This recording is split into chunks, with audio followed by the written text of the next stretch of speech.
મિત્રો, એક વાત વિચારવા જેવી છે.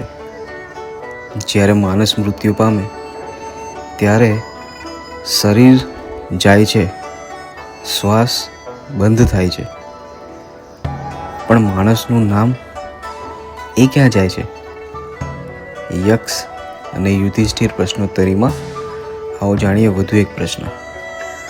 યક્ષ પૂછે છે, શું મૃત્યુ પછી પણ કંઈક જીવતું રહે છે? યુધિષ્ઠિર કહે છે, હા, યશ એટલે કે સારું કમાયેલું નામ. આપણે રોજ શું કરીએ છીએ? આપણે રોજ કામ કરીએ છીએ, પૈસા કમાઈએ છીએ, પદ, પ્રતિષ્ઠા, હોદ્દા, મોબાઈલ, ગાડી વગેરે ઘણું બધું મેળવીએ છીએ. પણ એક સવાલ છે, લોકો આપણને કઈ રીતે યાદ કરશે? બે રીત. એક, એ માણસ ખૂબ સારો હતો, ખૂબ શાણો હતો. અને બીજું, એ માણસથી લોકો બહુ ડરતા હતા.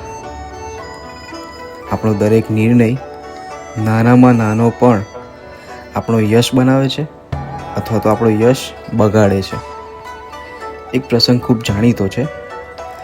શ્રી લાલ બહાદુર શાસ્ત્રી ભારતના વડાપ્રધાન હતા.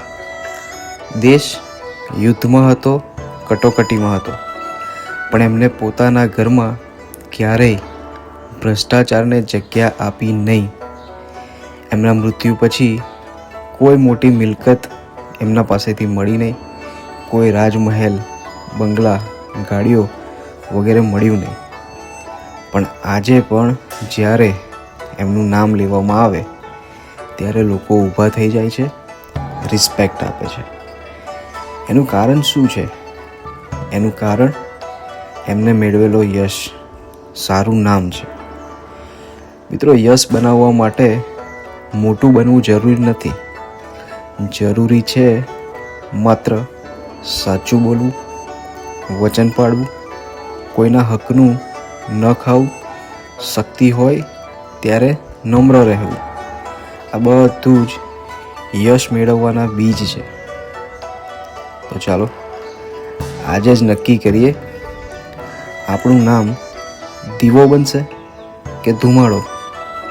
દીવો લોકોને અજવાળું આપે, ધુમાડો લોકોને હેરાન કરે. વાત આપણા હાથમાં જ છે.